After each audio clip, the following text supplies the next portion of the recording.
Hello everyone, welcome to Anecdota study hub. मेरा नाम है अभिषेक और इस वीडियो में हम देखेंगे इंटरमीडिएट एग्जामिनेशन 2023 का मॉडल हिस्ट्री का मॉडल सेट जो बिहार बोर्ड की तरफ से जारी किया गया है। 2023 का हिस्ट्री का मॉडल सेट हम लोग उसका सोल्यूशन देखने वाले हैं। चलिए वीडियो शुरू करते हैं। यह जो सब्जेक्ट है इसमें आपको 3 घंटे 15 मिनट का समय दिया जाएगा प्रश्न पत्र को हल करने के लिए। और टोटल मार्क्स की बात करें, फुल मार्क्स 100 मार्क्स का होगा। इसमें प्रश्नों की संख्या 138 होगी, जिसमें 100 प्रश्न ऑब्जेक्टिव टाइप के होंगे, 30 प्रश्न जो होंगे लॉन्ग शॉर्ट होंगे और 8 जो ऐसे प्रश्न होंगे जो लॉन्ग होंगे, लॉन्ग क्वेश्चंस होंगे। तो चलिए वीडियो को शुरू करते हैं और सबसे पहले ऑब्जेक्टिव टाइप्स क्वेश्चन को देखते हैं। आपका जो प्रश्न पत्र होगा 2 खंडों में सेक्शन ए और सेक्शन बी में विभाजित होगा। जो सेक्शन ए होगा उसमें ऑब्जेक्टिव प्रश्न दिए रहेंगे और 100 प्रश्नों में से 50 प्रश्नों का ही उत्तर देना अनिवार्य होगा और प्रत्येक प्रश्न 1 नंबर का होगा। तो चलिए शुरू करते हैं। हमारा पहला प्रश्न है, सिंधु घाटी के निवासियों को किस धातु का ज्ञान नहीं था? आपके ऑप्शन है ए सोना, बी चांदी, सी लोहा या फिर डी तांबा। तो सिंधु घाटी के निवासियों को लोहे का ज्ञान नहीं था। इस प्रश्न का सही उत्तर होगा ऑप्शन सी लोहा। अगला प्रश्न कहता है, हड़प्पा सभ्यता में विशाल स्नानागार के अवशेष कहाँ से प्राप्त हुए हैं? आपके ऑप्शन है ए रोपड़, बी मोहनजोदाड़ो, सी कालीबंगन या फिर डी लोथल। जो विशाल स्नानागार है उसके प्रमाण मिले हैं मोहनजोदाड़ो से। इस प्रकार इसका सही उत्तर बी होगा। अगला है कि लोथल किस नदी के किनारे स्थित है? तो लोथल, आपके ऑप्शन है ए सिंधु नदी के किनारे, ब्यास नदी के किनारे, भोगवा नदी या फिर रावी नदी। जो लोथल है अभी वर्तमान में भोगवा नदी के किनारे स्थित है जो गुजरात में पड़ता है। तो आपका सही आंसर सी होगा। अगला प्रश्न है कि हड़प्पा सभ्यता किस युग की सभ्यता है? ए लौह युग, बी कांस्य युग, सी ए और बी दोनों मतलब कि लौह युग भी और कांस्य युग, या फिर डी इनमें से कोई नहीं। इस प्रश्न का सही उत्तर होगा कांस्य युग। जो हड़प्पा सभ्यता है कांस्य युग की सभ्यता है, क्योंकि हमने देखा कि उनको तो लोहे का ज्ञान था ही नहीं, तो यह लौह युग नहीं हो सकता है। आगे देखेंगे, मोहनजोदाड़ो किस भाषा का शब्द है? ए हिंदी भाषा, बी सिंधी भाषा, सी उर्दू भाषा या फिर डी फारसी भाषा। जो मोहनजोदाड़ो शब्द है वो सिंधी भाषा का शब्द है। इसका सही उत्तर होगा ऑप्शन बी। अगला प्रश्न कहता है कि लोथल किस राज्य में स्थित है? ए गुजरात, बी पश्चिम बंगाल, सी राजस्थान या फिर डी पंजाब। इस प्रश्न का सही उत्तर होगा गुजरात। जो लोथल है गुजरात में स्थित है भोगवा नदी के किनारे। अगला प्रश्न है, इंडिका के लेखक कौन है? ए कौटिल्य, बी मेघास्तनीज, सी कालिदास या फिर डी हैरिसेन। इंडिका इंडिका के लेखक हैं कौटिल्य, सॉरी कौटिल्य नहीं मेघास्तनीज। मेघास्तनीज इंडिका के लेखक हैं। अगला प्रश्न कहता है कि धम्म की शुरुआत किसने की थी? आपके ऑप्शन है ए अशोक, बी चंद्रगुप्त मौर्य, सी समुद्रगुप्त या फिर डी कनिष्क। जो धम्म है उस धम्म की शुरुआत की थी अशोक ने। तो आपका सही उत्तर ए हो जाएगा अशोक। अगला प्रश्न कहता है मौर्य वंश का प्रथम शासक कौन था? आपके ऑप्शन है ए अशोक, बी बिंदुसार, सी चंद्रगुप्त मौर्य और डी कनिष्क। मौर्य वंश का प्रथम शासक चंद्रगुप्त मौर्य था, जिसने मौर्य वंश की स्थापना की थी। इस प्रकार आपका सही उत्तर ऑप्शन सी होगा चंद्रगुप्त मौर्य। अगला प्रश्न कहता है गुप्त काल में कौन चीनी यात्री भारत आया था? आपको बताना है ए इत्सिंग, बी फाहियान, सी ह्वेनसांग या फिर डी इनमें से कोई नहीं। तो गुप्त काल के दौरान फाहियान, जो फाहियान चीनी यात्री था, यह गुप्त काल के दौरान भारत में आया था। अगला प्रश्न कहता है पाटलिपुत्र की स्थापना किसने की थी? आपके ऑप्शन है ए बिंबिसार, बी अशोक, सी चंद्रगुप्त मौर्य या फिर डी उदयन। पाटलिपुत्र की स्थापना उदयन ने की थी। हम ज़्यादा विस्तार में चीज़ों को पढ़ने का प्रश्न नहीं करेंगे जिससे कि वीडियो लंबा हो।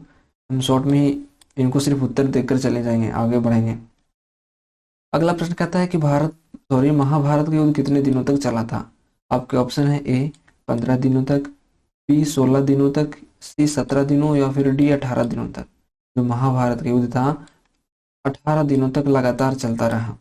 इस प्रश्न का सही उत्तर ऑप्शन डी होगा। अगला प्रश्न है महाभारत की रचना किसने की थी? ए वाल्मीकि, बी मनु, सी याज्ञवल्क्य या फिर डी वेदव्यास। महाभारत की रचना महर्षि वेद व्यास ने की थी। वहीं रामायण की रचना वाल्मीकि ने की थी। अगला है कि ऋग वैदिक कालीन लोग किसकी पूजा करते थे? आपके ऑप्शन है ए विष्णु भगवान की पूजा करते थे, बी प्रकृति की नेचर की पूजा करते थे, सी लक्ष्मी माता की पूजा या फिर डी शिव भगवान की पूजा करते थे।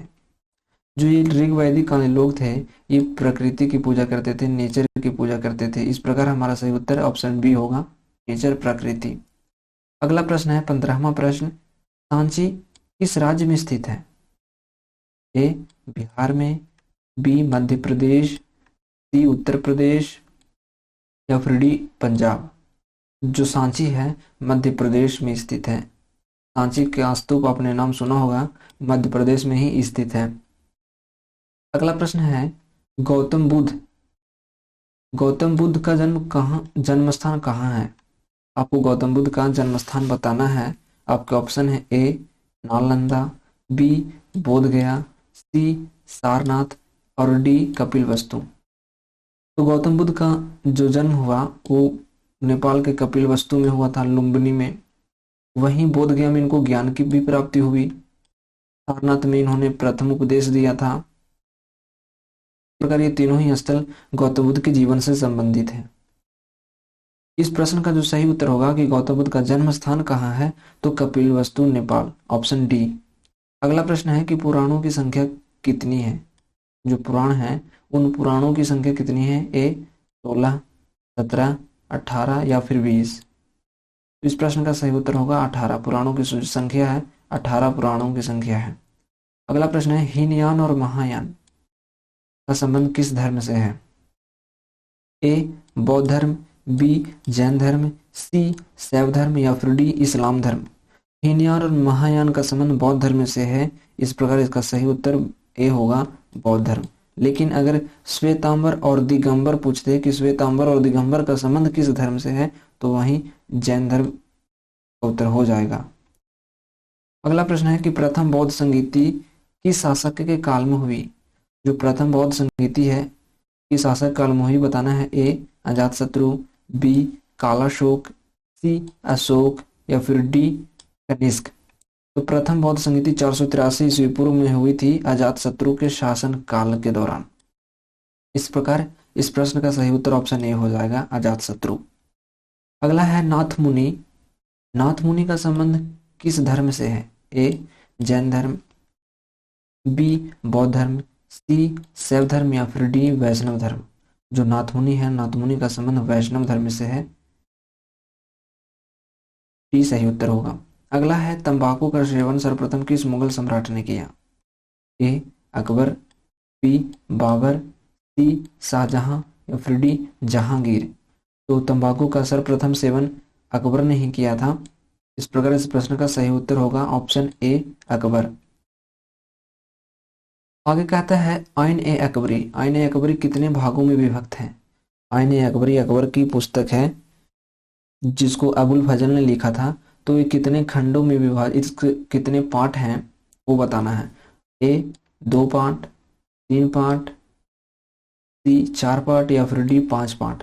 जो आइन ए अकबरी है इसके 3 पार्ट हैं, यानी 3 खंडों में ये पुस्तक है। अगला प्रश्न कहता है कि अकबरनामा के अनुवादक कौन है? जो आइन ए अकबरी है, आइन ए अकबरी का ही तीसरा पार्ट है अकबरनामा। तो अकबरनामा के अनुवादक कौन है? ए बेवरिज, बी जैरेट, सी ब्लॉकमैन या फिर डी इनमें से सभी। इस प्रश्न का सही उत्तर होगा इनमें से सभी। लेकिन वहीं अगर पूछ दे कि अकबरनामा के अंग्रेजी अनुवादक कौन है, तो सिर्फ आंसर ए होगा, बेवरिज। अगला है फतेहपुर सिकरी। फतेहपुर सिकरी को किसने राजधानी बनाया? आपके ऑप्शन है ए बाबर, बी अकबर, सी शाहजहां या फिर डी जहांगीर। तो इस प्रश्न का सही उत्तर होगा अकबर। अकबर ने ही फतेहपुर सीकरी को राजधानी बनाया था 1575 से 1585 के दौरान। आगे देखेंगे, अकबर ने दिन ए इलाही कब शुरू किया। अकबर ने एक नीति चलाई थी दिन ए इलाही की, तो उन्होंने इस नीति को कब शुरू किया। आपके ऑप्शन है ए 1562, बी 1564, सी 1579 या फिर डी इनमें से कोई नहीं। तो इस प्रश्न का सही उत्तर हो जाएगा इनमें से कोई नहीं, क्योंकि जो दिन इलाही था उसको 1582 में शुरू किया गया था, 1582 में शुरू किया गया था, जो ऑप्शन में कहीं भी नहीं है। तो इस प्रश्न का सही उत्तर होगा ऑप्शन डी, इनमें से कोई नहीं। अगला प्रश्न है कि अकबर का संरक्षक कौन था। अकबर का संरक्षक कौन था। आपके ऑप्शन है ए बैरम खां, बी मुनीम खां, सी लतीफ या फिर डी हुमायूं। तो अकबर का संरक्षण की बात करें तो बैरम खां अकबर का संरक्षक था। इस प्रकार इस प्रश्न का सही उत्तर होगा ऑप्शन ए बैरम खां। अगला प्रश्न कहता है भारत में मुगल वंश की स्थापना किसने की। ए अकबर ने, बी बाबर ने, सी शाहजहां ने या फिर डी औरंगजेब ने। तो भारत में मुगल वंश की स्थापना किया था बाबर ने। बाबर को मुगल वंश का संस्थापक माना जाता है, इस प्रकार इसका सही उत्तर बी होगा बाबर। अगला है ताजमहल किस नदी के किनारे स्थित है।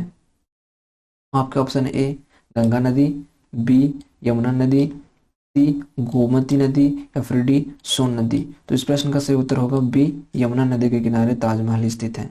अगला है गोपुरम। गोपुरम का जो संबंध है किससे से है। व्यापार से, गाय से या फिर मंदिर से या फिर नगर से। तो जो गोपुरम है, गोपुरम का संबंध मंदिर से है। इस प्रश्न का सही उत्तर होगा ऑप्शन सी मंदिर, टेम्पल। आगे देखेंगे, अगला प्रश्न कहता है कि रूस में भारत विद्या का जनक किसे कहा जाता है। ए निकोली कोंटी को, बी जीएस लीवीदेव को या फिर सी कार्ल मार्क्स या फिर इनमें से कोई नहीं। तो इस प्रश्न का सही उत्तर होगा जीएस लीवीदेव। जीएस लीवीदेव को रूस में भारत विद्या का जनक कहा जाता है। अगला है निम्न में से महिला संत कौन थी। ए मीरा, बी अंडाल, सी करक्कायल या फिर डी इनमें से सभी। तो जो महिला संत है मीरा, अंडाल और कराइकल तीनों ही महिला संत थी। इस प्रकार इस प्रश्न का सही उत्तर होगा डी इनमें से सभी। अगला प्रश्न कहता है महाराष्ट्र के संत कौन नहीं थे। महाराष्ट्र के संत कौन नहीं थे। आपके ऑप्शन है ए तुकाराम, बी रामदास, सी ज्ञानेश्वर। ये तीनों देख रहे हैं तुकाराम, रामदास, ज्ञानेश्वर, ये तीनों महाराष्ट्र के संत थे। जो बचा चैतन्य महाप्रभु, ये चैतन्य महाप्रभु महाराष्ट्र के संत नहीं थे। इस प्रकार इसका सही उत्तर डी हो जाएगा चैतन्य महाप्रभु, जो महाराष्ट्र के संत नहीं थे। अगला प्रश्न कहता है कि तलवंडी किसका जन्म स्थान है। आखिरकार तलवंडी में किसका जन्म हुआ है। आपको बताना है ए कबीर, बी गुरु नानक, सी रैदास या फिर डी मीरा। तो तलवंडी में गुरु नानक का जन्म हुआ है। इस प्रकार इसका सही उत्तर होगा ऑप्शन बी गुरु नानक। अगला प्रश्न है निम्नलिखित में से विष्णु को अपना पति मानती थी। कौन विष्णु को अपना पति मानती थी। ए मीरा, बी अंडाल, सी करक्कैयल या फिर डी इनमें से सभी। जो विष्णु को अपना पति मानती थी वो थी मीरा। मीरा विष्णु को अपना पति मानती थी। इस प्रकार इसका सही उत्तर होगा ऑप्शन ए मीरा। आगे देखेंगे विलियम हॉकिंस। विलियम हॉकिंस किस शासक के काल में भारत आया था। आपको बताना है ए जहांगीर के शासनकाल में, बी मोहम्मद गौरी के शासनकाल में या फिर सी तैमूर या फिर डी बाबर के शासनकाल में। जो विलियम हॉकिंस था जहांगीर के शासनकाल में भारत आया था। इस प्रकार इसका सही उत्तर होगा ऑप्शन ए जहांगीर। आगे देखेंगे इब्न बतूता ने अपनी यात्रा का विवरण किस भाषा में लिखा था। जो इब्न बतूता एक विदेशी यात्री था, उसने ये अपनी यात्रा का विवरण लिखा था किस भाषा में। अरबी भाषा में, बी फारसी भाषा में, सी उर्दू भाषा में या फिर डी अंग्रेजी भाषा में। तो सबसे पहले बता दें कि जो इब्न बतूता की पुस्तक का नाम है रेहला है। रेहला को उसने अरबी भाषा में लिखा था और यह इसका एक यात्रा का वृतांत था या यात्रा का विवरण जो कहें। तो इस प्रकार इसका सही उत्तर होगा ऑप्शन ए अरबी। आगे देखेंगे कॉर्नवालिस कोड कब बना। कॉर्नवालिस कोड बना ए 1775 में, बी 1793 में, सी 1797 में, या फिर डी 1805 में। जो कॉर्नवालिस कोड है 1793 ईस्वी में बना। इस प्रकार इसका सही उत्तर होगा ऑप्शन बी। आगे देखेंगे महालवाड़ी बंदोबस्त किसके द्वारा लागू किया गया। आपके ऑप्शन है ए मार्टिन बर्ड, बी रीड, सी मुनरो, या फिर डी बुकनन। तो इस प्रश्न का सही उत्तर होगा मार्टिन बर्ड। मार्टिन बर्ड ने ही महालवाड़ी बंदोबस्त को लागू किया था। अगला प्रश्न है 12 मई 1857 के विद्रोह का नेतृत्व किसने किया था। आपके ऑप्शन है ए पीर अली, बी वाजिद अली, सी वीर कुंवर सिंह, या फिर डी इनमें से कोई नहीं। आरा से वीर कुंवर सिंह ने 1857 की क्रांति का समर्थन किया था और पीर अली ने पटना से समर्थन किया था। इस प्रकार इस प्रश्न का सही उत्तर होगा ऑप्शन सी वीर कुंवर सिंह। अगला प्रश्न है कि संथाल विद्रोह का नेता कौन था। आपके ऑप्शन है ए सिद्धू कानू, बी सेवरम, सी गोमधर कुंवर, या फिर डी चितर सिंह। तो इस प्रश्न का सही उत्तर होगा सिद्धू कानू संथाल विद्रोह का नेता था। अगला है ढक्कन दक्कन दंगा आयोग कब गठित हुआ था। आपके ऑप्शन है ए 1875, बी 1880, सी 1885, या फिर डी 1890। तो दक्कन दंगा आयोग का गठन हुआ था 1875 ईस्वी में। इस प्रश्न का सही जवाब होगा 1875 1875। आगे देखेंगे 1857 की जो द ग्रेट रिबेलियन पुस्तक थी उस पुस्तक के लेखक कौन है। आपको बताना है ए पट्टाभी सीतारामैया, बी अशोक मेहता, सी ऑट्रम, या फिर डी रॉबर्टस। तो 1857 की जो द ग्रेट रिबेलियन नामक पुस्तक है उसके लेखक है ऑप्शन बी अशोक मेहता। आगे देखेंगे अवध में 1857 के विद्रोह का नेतृत्व किसने किया था। अवध में ए लक्ष्मीबाई, बी बैजाबाई सिंधिया, सी बेगम हजरत महल, या फिर डी बेगम जिन्नत महल। तो अवध से 1857 की क्रांति का नेतृत्व किया था बेगम हजरत महल ने। बेगम हजरत महल ने और बेगम हजरत महल ने लखनऊ से भी 1857 की क्रांति का समर्थन किया था, विद्रोह किया था।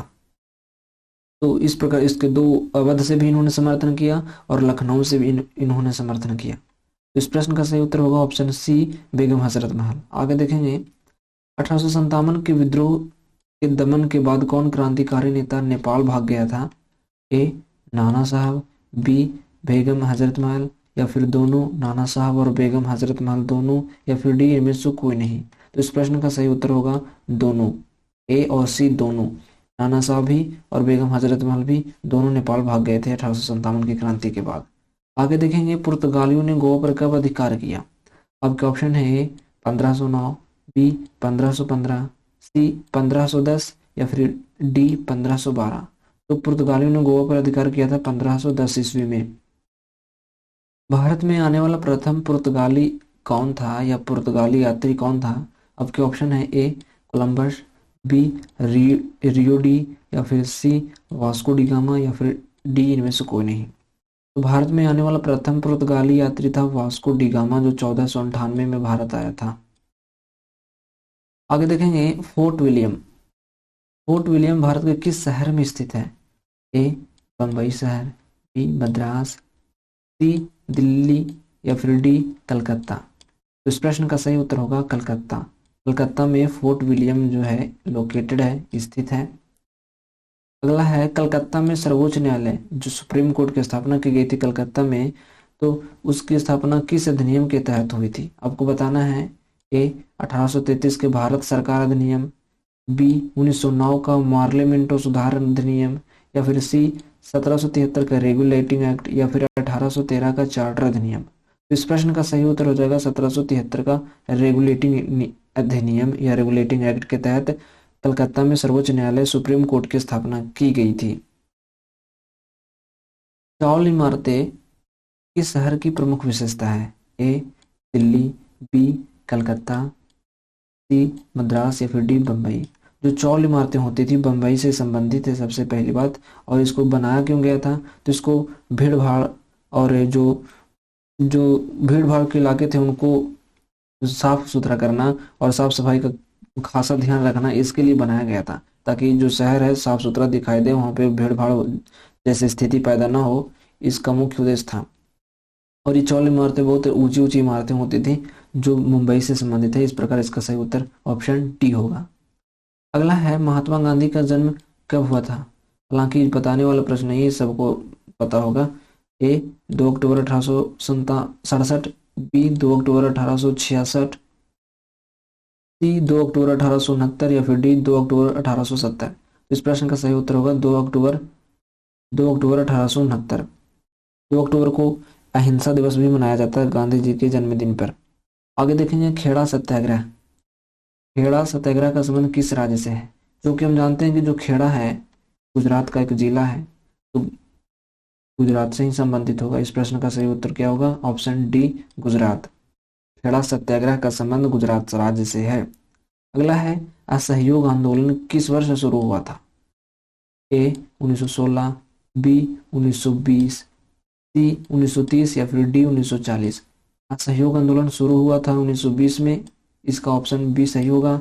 लेकिन 1922 में 5 फरवरी 1922 को समाप्त कर दिया गया। चौरी चौरा कांड के कारण गांधी जी ने इसे वापस ले लिया था। इस प्रकार इसका सही उत्तर होगा बी। अगला है बंगाल विभाजन की घोषणा किस वर्ष हुई थी। ए 1904, बी 1905, सी 1906 या फिर डी 1910। तो बंगाल विभाजन की घोषणा 1905 में किया गया था और 1911 में बंगाल विभाजन की घोषणा को रद्द भी कर दिया गया। दांडी किस राज्य में स्थित है, आपको बताना है जो दांडी है किस राज्य में स्थित है, जहां से दांडी मार्च प्रारंभ हुआ था। ए बिहार, बी गुजरात, सी बंगाल या फिर डी महाराष्ट्र। दांडी जो है गुजरात से संबंधित है। इस प्रकार इसका सही उत्तर होगा ऑप्शन बी गुजरात। आगे देखेंगे निम्नलिखित में से महात्मा गांधी के राजनीतिक गुरु कौन थे। आपके ऑप्शन है ए फिरोज शाह मेहता, बी लाला लाजपत राय, सी गोपाल कृष्ण गोखले या फिर डी ए ओ ह्यूम। जो महात्मा गांधी है उनके राजनीतिक गुरु थे गोपाल कृष्ण गोखले।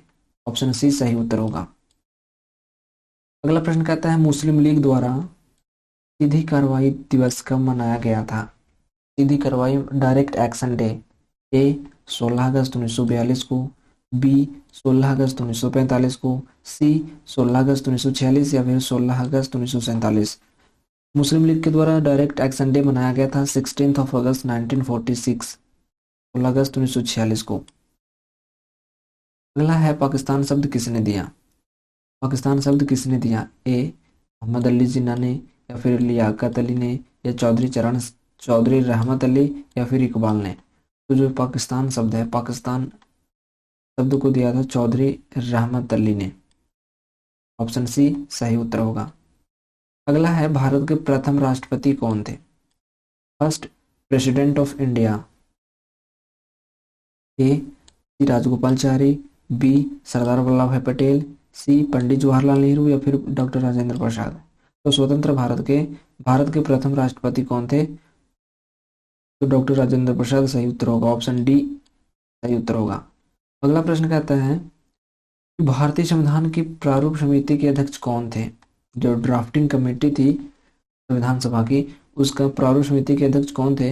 ए डॉक्टर राजेंद्र प्रसाद, बी पंडित जवाहरलाल नेहरू, सी सरदार वल्लभ भाई पटेल या फिर भीमराव अम्बेडकर। तो इस प्रश्न का सही उत्तर होगा भीमराव अम्बेडकर ड्राफ्टिंग कमेटी के सदस्य थे।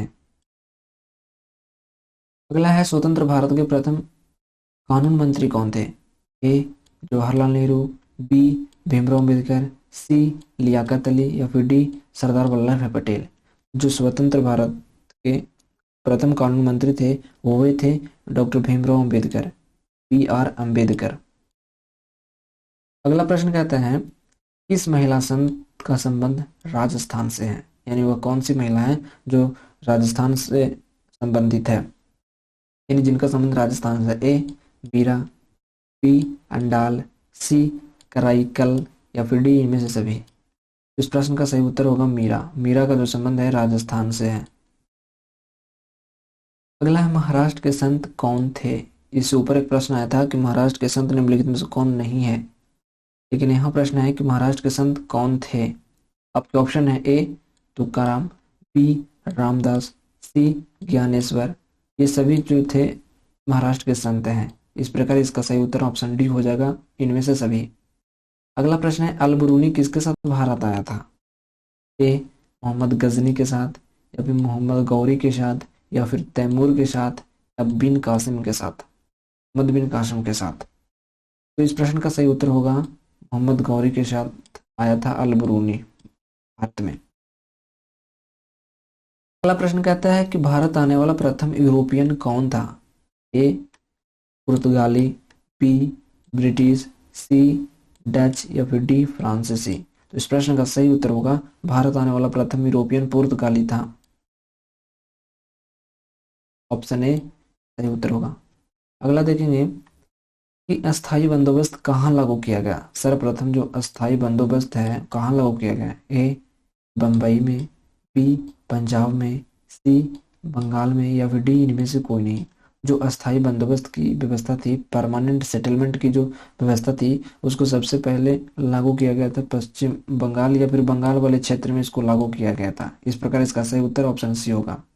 आगे देखेंगे the history of the Indian national Congress नामक पुस्तक किसने लिखी है।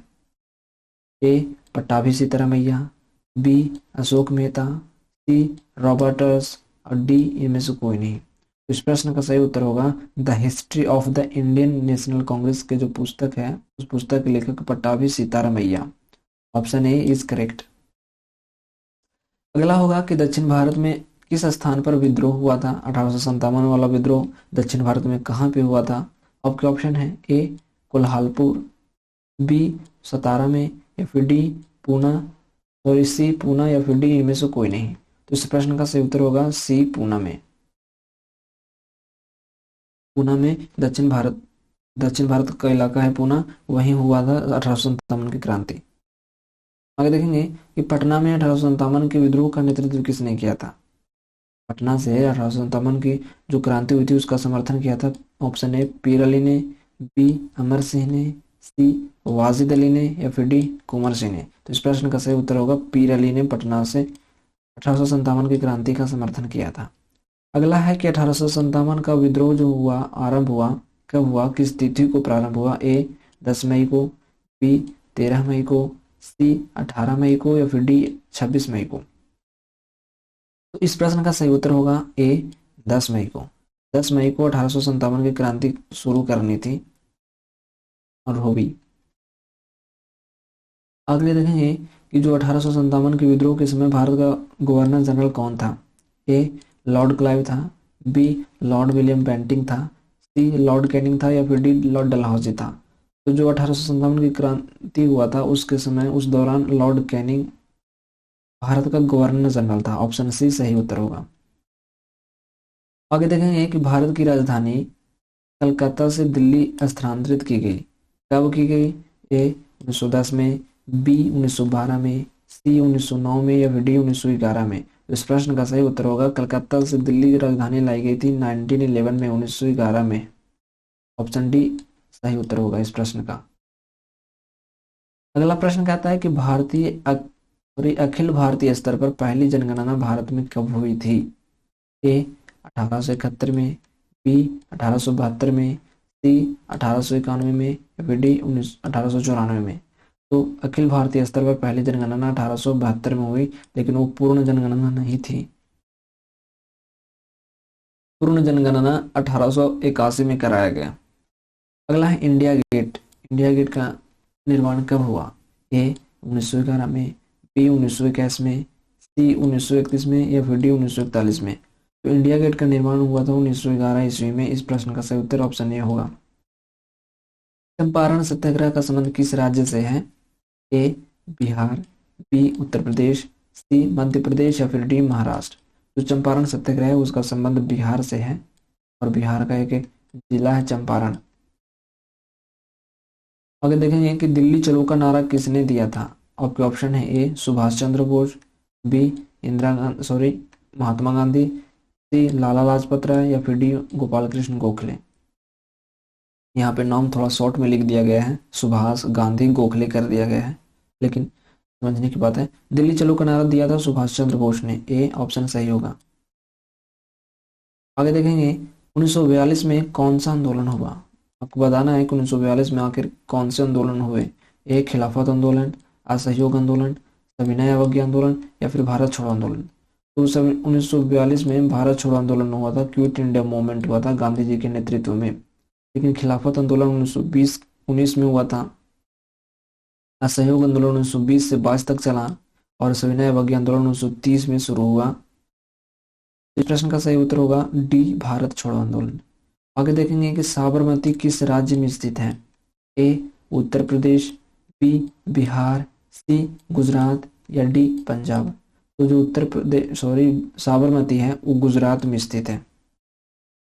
गुजरात का एक जिला है साबरमती। प्रश्न का सही उत्तर हो जाएगा ऑप्शन सी। आगे देखेंगे साइमन कमीशन कब भारत आया। आपका ऑप्शन है ए 1925, बी 1928, सी 1932 या फिर डी 1935। इस प्रश्न का सही उत्तर हो जाएगा साइमन कमीशन भारत आया था 1928 ईस्वी में और उसका पुरजोर विरोध किया गया था। साइमन कमीशन गो बैक के नारे लगाए गए थे, काले झंडे भी दिखाए गए। अगला है फॉरवर्ड ब्लॉक की स्थापना किसने की थी। आपके ऑप्शन है ए मोहम्मद अली जिन्ना, बी सुभाष चंद्र बोस, सी महात्मा गांधी या फिर D Pandit Nehru. Forward block की स्थापना किया था सुभाष चंद्र बोस ने। ऑप्शन बी सही उत्तर होगा।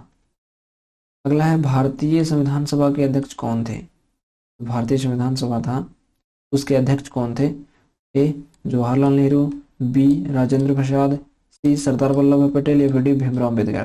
तो संविधान सभा के दो अध्यक्ष हुए हैं, एक अस्थायी अध्यक्ष के रूप में सच्चिदानंद सिन्हा बनाए गए थे, लेकिन जो परमानेंट अध्यक्ष बने वो थे डॉक्टर राजेंद्र प्रसाद। डॉक्टर राजेंद्र प्रसाद को अध्यक्ष बनाया गया और अस्थायी अध्यक्ष बनाया गया था।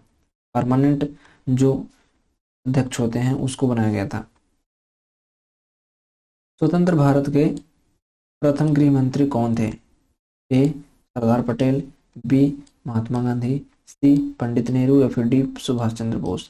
तो जो स्वतंत्र भारत है, उस स्वतंत्र भारत के प्रथम गृह मंत्री थे सरदार वल्लभ भाई पटेल। ऑप्शन ए सही होगा। आगे देखेंगे स्वतंत्र भारत के प्रथम उपराष्ट्रपति कौन थे। ए राजेंद्र प्रसाद, बी सच्चिदानंद सिन्हा, सी सर्वपल्ली राधाकृष्णन या फिर डी इनमें से कोई नहीं। तो इस प्रश्न का सही उत्तर होगा स्वतंत्र भारत के प्रथम उपराष्ट्रपति doctor Sarvepalli Radhakrishnan. Option C सही उत्तर होगा। अगला है भारतीय राष्ट्रीय कांग्रेस की पहली महिला अध्यक्ष कौन थी। A Annie Besant, B Vijaya Lakshmi Pandit या फिर सी सरोजिनी नायडू या फिर डी अरुणा आसफ अली। तो इस प्रश्न का सही उत्तर होगा एनी बेसेंट। भारतीय राष्ट्रीय कांग्रेस की पहली महिला अध्यक्ष थी एनी बेसेंट। आगे है व्यापकत्व के सिद्धांत का संबंध किससे था। ए लॉर्ड कर्जन से, लॉर्ड डलहौजी से, लॉर्ड लिटन से या फिर मिंटो से। इस प्रश्न का सही उत्तर होगा लॉर्ड डलहौजी। व्यापकत्व के सिद्धांत लॉर्ड डलहौजी ने दिया था। 1857 की जो क्रांति थी लखनऊ से 1857 के विद्रोह का नेतृत्व किसने किया था। आपको बताना है ए रानी लक्ष्मीबाई, बी बेगम हजरत महल, सी वीर कुंवर सिंह या फिर डी नाना साहब। तो लखनऊ से 1857 के विद्रोह का नेतृत्व किया था बेगम हजरत महल ने। बेगम हजरत महल ने लखनऊ से भी नेतृत्व किया था और अवध से भी नेतृत्व किया था। वहीं नाना साहब ने कानपुर से इस क्रांति का नेतृत्व किया। वीर कुंवर सिंह ने आरा से और रानी लक्ष्मीबाई ने झांसी से समर्थन किया था। इस प्रश्न का सही उत्तर होगा बी बेगम हजरत महल। आगे है कि मेघासनिज कौन था। आपको बताना है ए यात्री था, व्यापारी था, राजदूत था या फिर गुलाम था। इस प्रश्न का सही उत्तर होगा राजदूत, एम्बेसडर था। मेघासनिज था, एम्बेसडर था। अगला प्रश्न है, कलकत्ता में सर्वोच्च न्यायालय की स्थापना कब की गई थी? तो कलकत्ता में 1773 ईस्वी के रेगुलेटिंग एक्ट के द्वारा 1784 ईस्वी में इसकी स्थापना की गई थी, कलकत्ता में सुप्रीम कोर्ट की, जिसमें एक मेन जज थी सर एलिजा हेम्पे और 3 अन्य सहायक जज थे, जिसमें चेस्टर, लिमेंस्टर और हाइड शामिल थे। तो इस प्रश्न का सही उत्तर ऑप्शन बी होगा। दामिन ई कोह क्या था? ए भूभाग, बी उपाधि थी, या फिर सी तलवार था, या फिर डी इनमें से कोई नहीं।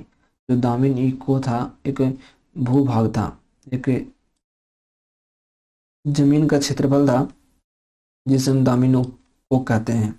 इस प्रश्न का सही उत्तर होगा भूभाग, ऑप्शन ए। अगला है, बीजक में किसके उपदेश संग्रहित हैं? ए कबीरदास के, बी गुरु नानक के, सी चैतन्य महाप्रभु, या डी रामानंद के। तो बीजक में कबीरदास के उपदेश संग्रहित हैं, ऑप्शन ए सही उत्तर होगा। अगला है, निजामुद्दीन औलिया किस सूफी सिलसिले से संबंधित है? ए चिश्ती सिलसिले से, बी सुहरावर्दी सिलसिले से, सी कादरी, या फिर डी इनमें से कोई नहीं। जो निजामुद्दीन औलिया है उसका संबंध चिश्ती सिलसिले से है, ऑप्शन ए। तंबाकू का सेवन किस मुगल सम्राट ने प्रतिबंधित किया? यानी तंबाकू के सेवन पर किसने प्रतिबंध लगाया? आपके ऑप्शन है, ए जहांगीर ने, बी शाहजहां ने, सी बाबर ने, या फिर डी अकबर ने। तंबाकू के सेवन पर सर्वप्रथम जो प्रतिबंध लगाया था इसको जहांगीर ने लगाया था, और सबसे पहले सेवन किया था अकबर ने, और प्रतिबंध लगाया जहांगीर ने। ऑप्शन ए सही उत्तर होगा। अगला प्रश्न कहता है कि प्रसिद्ध विरूपाक्ष मंदिर कहाँ स्थित है? ए हम्पी, बी बेलूर, सी चिदम्बरम, या फिर डी श्रीरंगम। तो इस प्रश्न का सही उत्तर होगा हम्पी। हम्पी में प्रसिद्ध विरूपाक्ष मंदिर स्थित है। आगे देखेंगे, गेटवे ऑफ इंडिया का निर्माण कब हुआ था? ए 1910 में, 1911 में, 1912 में, या फिर 1914 में। जो गेटवे ऑफ इंडिया है इसका निर्माण 1911 में हुआ था, 1911 में गेटवे ऑफ इंडिया बना। इस प्रश्न का सही उत्तर होगा ऑप्शन बी। आगे देखेंगे, जलियांवाला बाग हत्याकांड कब हुआ? आपके ऑप्शन है, ए 13 अप्रैल 1919, बी 6 मार्च 1919, सी 30 अप्रैल 1919, या फिर डी 10 अप्रैल 1919। तो जलियांवाला बाग हत्याकांड हुआ था 13 अप्रैल 1919 ईस्वी को। जनरल ओ डायर इसके लिए जिम्मेदार थे। आगे देखेंगे कि पाकिस्तान के प्रथम प्रधानमंत्री कौन थे? आपके ऑप्शन है, ए मोहम्मद अली जिन्ना, बी लियाकत अली, सी रहमत अली, या फिर डी इकबाल। तो इस प्रश्न का सही उत्तर होगा लियाकत अली। लियाकत अली पाकिस्तान के प्रथम प्रधानमंत्री थे, first prime minister of India, sorry Pakistan. अर्थशास्त्र के लेखक कौन है? आपके ऑप्शन है, ए कौटिल्य, बी मेगास्थनीज, सी अलबरूनी, या फिर डी इनमें से कोई नहीं। तो अर्थशास्त्र के लेखक कौटिल्य हैं। कौटिल्य को हम विष्णुगुप्त कहते हैं और इसे चाणक्य के नाम से भी पुकारा जाता है। तो इस प्रश्न का सही उत्तर होगा कौटिल्य। मनुस्मृति में कितने प्रकार के विवाह का उल्लेख किया गया है? आपके ऑप्शन है, ए 4, बी 6, सी 8, या फिर डी 9। तो मनुस्मृति में 8 प्रकार के विवाहों का वर्णन किया गया है। इस प्रश्न का सही उत्तर होगा 8। लेकिन पहले वाले 4 विवाह शुभ माने जाते हैं, अच्छे माने जाते हैं, और बाद के 4 विवाह उतने अच्छे नहीं माने जाते। आगे देखेंगे, महाभारत में कुल कितने पर्व हैं? पर्व कहने का मतलब चैप्टर्स, लेसन, कितने पाठ हैं आपको बताना है। ए 15, 16, 17, या फिर 18। तो इस प्रश्न का सही उत्तर होगा 18 चैप्टर्स हैं, 18 पाठ हैं, 18 पर्व हैं महाभारत में। अगला प्रश्न कहता है कि महाभारत में गंगापुत्र के नाम से किसे जाना जाता है? ए शांतनु को, बी भीष्म को, सी दुर्योधन को, या फिर डी शकुनी को। तो इस प्रश्न का सही उत्तर होगा भीष्म को गंगापुत्र कहा जाता था। अंतिम प्रश्न देखेंगे, अंतिम और 100वां प्रश्न कि धौलावीरा कहाँ स्थित है? आपके ऑप्शन है, ए गुजरात में, बी पश्चिम बंगाल, सी राजस्थान, या फिर डी पंजाब। तो इस प्रश्न का सही उत्तर होगा धौलावीरा गुजरात में स्थित है और सिंधु घाटी सभ्यता से संबंधित है। तो यहाँ हमारा पे 100 को ऑब्जेक्टिव्स कंप्लीट होता है और बहुत ही साधारण ऑब्जेक्टिव का लेवल है, आप इसे आसानी से हल कर सकते हैं। हम अगले वीडियो में थ्योरी को कवर करेंगे, क्योंकि अगर थ्योरी को कवर करने बैठेंगे तो वीडियो ज़्यादा लंबा हो जाएगा। तो यहाँ पर अगर वीडियो अच्छी लगी हो तो प्लीज़ वीडियो को लाइक करें, कमेंट करें, शेयर करना ना भूलें। अगर आप हमारे चैनल पर नए हैं तो प्लीज़ चैनल को सब्सक्राइब करके बेल आइकन दबा लें, ताकि वीडियो की नोटिफिकेशन टाइम टू टाइम आपके पास जाते रहें। Thanks for watching, have a great day.